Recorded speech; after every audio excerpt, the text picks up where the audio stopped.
Hello students, I am Nagant Pratap Singh, your math teacher. You are all welcome in today's online classes. Today I am going to solve question number 1 and question number 2 of exercise 4.4 math class 9. Question is, give the geometric representation of y is equal to 3 as an equation in one variable in two variable. जो y is equal to 3 equation है ये one variable में दिया गया है और इसका number line पे ज्योमेट्रिक रिप्रेजेंटेशन करना है। यानी मैं पिछली वीडियो में भी आपको बताया था कि यदि वन वेरिएबल में है इक्वेशन तो उसको हमेशा नंबर लाइन पे ड्रा करना चाहिए, रिप्रेजेंट करना चाहिए, और जब दो वेरिएबल होता है तब उसको ग्राफ पे रिप्रेजेंट किया जाता है। तो इस इक्वेशन को हम नंबर लाइन पे कैसे रिप्रेजेंट करेंगे, तो देखिए इन वन वेरिएबल हम नंबर लाइन बनाएंगे। आप जानते हैं जीरो के राइट साइड पॉजिटिव होता है, जीरो के लेफ्ट साइड नेगेटिव होता है, और ये जो नंबर होते हैं उनके बीच का जो डिस्टेंस होता है, जो यूनिट होता है वो सेम होता है, अलग अलग नहीं होना चाहिए। यहाँ देखिए 1 2 3 4, इधर -1 -2 -3 -4। अब हमको 3 को रिप्रेजेंट करना है तो 3 क्या है, पॉजिटिव है, तो पॉजिटिव साइड जाएंगे और जहाँ 3 दिया है उसको घेर के और वहाँ हम लिख देंगे y = 3। तो इस तरह से वन वेरिएबल में दिए हुए इक्वेशन को नंबर लाइन पे ऐसे ही रिप्रेजेंट करते हैं। लेकिन जब इसी इक्वेशन को हमको ग्राफ पे भी रिप्रेजेंट करना हो तो कैसे करेंगे, तो उसके लिए हमको इस इक्वेशन को टू वेरिएबल में लेना पड़ेगा। ठीक, एक एक्स एक्सिस के लिए चाहिए और एक वाई एक्सिस के लिए चाहिए, क्योंकि ग्राफ पे हम ड्रा करते हैं दो एक्सिस होता है, एक्स एक्सिस और वाई एक्सिस, हॉरिजॉन्टल लाइन और वर्टिकल लाइन, और उस पर हम रिप्रेजेंट करते हैं जैसे कि ऐसे, ये एक्स एक्सिस हो गया, ये वाई एक्सिस हो गया, और इस पे रिप्रेजेंट करने के लिए हमको टू वेरिएबल चाहिए ही चाहिए। लेकिन यहाँ क्या दिया है, केवल वन वेरिएबल। यदि एक वेरिएबल दिया है और दूसरा वेरिएबल जो भी वेरिएबल नहीं दिया है, दो में से एक का यदि वैल्यू दिया है और दूसरे का वैल्यू नहीं दिया है, तो उसको हम जीरो लेट कर लेते हैं। ठीक, जीरो मान लेते हैं। अब देखिए यहाँ y = 3 दिया है, तो क्या करेंगे इन टू वेरिएबल में, यदि y = 3 दिया है तो x = 0 हम मान लेंगे। अब यहाँ दो वेरिएबल हो गया। अब दो वेरिएबल हो गया तो इसको आराम से हम ग्राफ पेपर पे इसको रिप्रेजेंट कर सकते हैं। जैसे मैं बताया था कि x एक्सिस के पैरेलल और y एक्सिस के पैरेलल कैसे लाइन ड्रा किया जाता है। यदि x 0 रहेगा,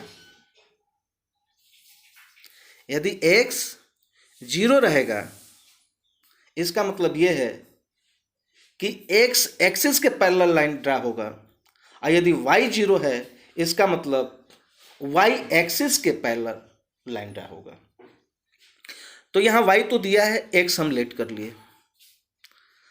जब x लेट कर लिए तो सबसे पहले यहाँ हम दो एक्सिस बनाएंगे, x एक्सिस और y एक्सिस।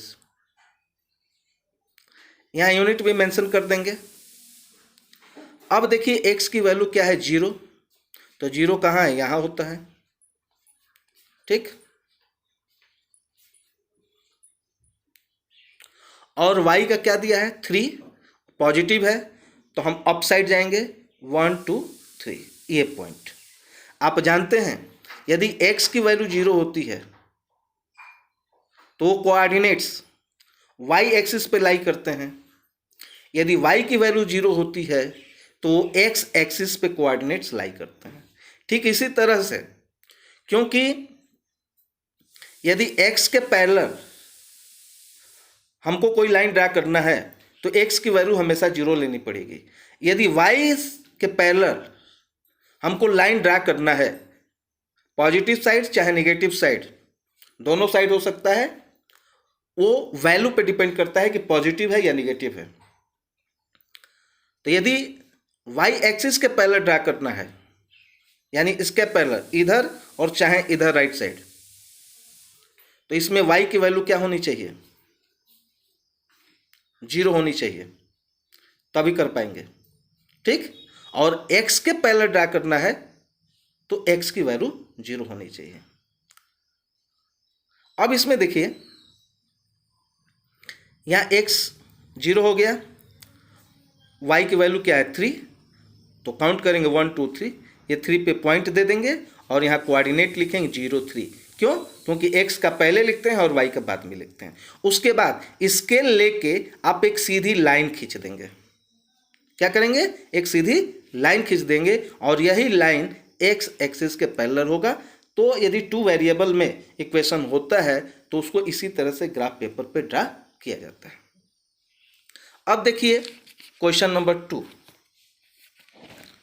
क्वेश्चन नंबर 2 है, give the geometric representation of 2x plus 9 is equal to 0 as an equation in one variable as well as in two variable। वहाँ केवल y is equal to 3 दिया था, तो उसमें भी एक ही वेरिएबल था, और यहाँ 2x plus 9 is equal to 0 दिया है, तो देखिए इसमें भी केवल एक ही वेरिएबल दिया गया है, ठीक। तो वहाँ क्या था पिछले क्वेश्चन में कि y की डायरेक्ट वैल्यू दी थी, लेकिन यहाँ x की डायरेक्ट वैल्यू नहीं दिया गया है। तो यहाँ हमको सबसे पहले क्या करना होगा?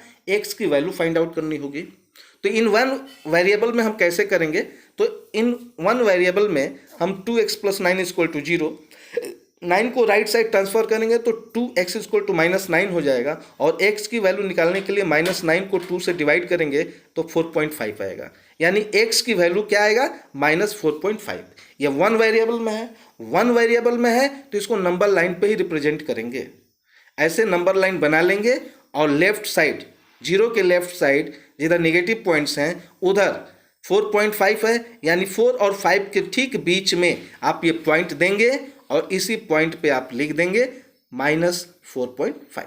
तो इस तरह से वन वेरिएबल में नंबर लाइन पे आप ज्योमेट्रिक रिप्रेजेंटेशन कर दिया गया। अब इसको 2 वेरिएबल में कैसे करेंगे? तो आप जान रहे हैं कि x की वैल्यू तो दिया है, यदि किसी भी एक वेरिएबल की वैल्यू दिया है तो दूसरे वेरिएबल की वैल्यू को हम 0 लेट कर लेते हैं, मान लेते हैं। तो x इक्वल टू -4.5, तो यहाँ y इक्वल टू 0। मैं बताया ना कि यदि y एक्सिस के पैरेलल लाइन ड्रा करना है तो y की वैल्यू हमेशा 0 होनी है। यदि 0 नहीं रहेगा तो y के पैरेलल नहीं आएगा। और उसी तरह यदि x एक्सिस के पैरेलल लाइन ड्रा करना है तो x की वैल्यू 0 होनी पड़ेगी। ऐसा समझ में? अब देखिए इसमें आपको क्या करना है कि ऐसे ही आपको x एक्सिस और y एक्सिस ये ड्रा हो गया, ये आपका जहां इंटरसेक्टिंग पॉइंट ऑरिजिन ये 0 हो गया, नंबर भी हमने इस पर रिप्रेजेंट कर दिया है दोनों तरफ। अब x की वैल्यू क्या दिया है? -5, ये x एक्सिस है, x एक्सिस पे 0 के लेफ्ट साइड नेगेटिव होता है, तो ये 4 और 5 के बीच में हम यहाँ पॉइंट देंगे, ठीक। और इस पॉइंट पे स्केल रख के एक सीधी लाइन हम खींचेंगे और इस पॉइंट के कोऑर्डिनेट्स को हम यहाँ मेंशन कर देंगे -4.5 0, ये x की वैल्यू और ये y की वैल्यू। और इस पे ये जो इक्वेशन है हम लिख सकते हैं 2x प्लस 9 इक्वल टू 0। आया समझ में? तो इस तरह से वन वेरिएबल में और टू वेरिएबल में कैसे रिप्रेजेंट किया जाता है ये इसमें बताया गया है। वन वेरिएबल यदि होगा तो नंबर लाइन पर रिप्रेजेंट करेंगे, और यदि टू वेरिएबल होगा तो आप बार ग्राफ पे इसको रिप्रेजेंट करेंगे। इसमें भी क्या होता है? इसमें 2 नंबर लाइन होते हैं। जब दोनों को अलग अलग कर देंगे ये हॉरिजॉन्टल नंबर लाइन हो गया और ये वर्टिकल नंबर लाइन हो जाता है। तो हम आशा करते हैं कि ये भी आप लोग को समझ में आ गया होगा। इस वीडियो में बस इतना ही। यदि कोई भी कन्फ्यूजन हो आप मेरे कमेंट बॉक्स में कमेंट करें।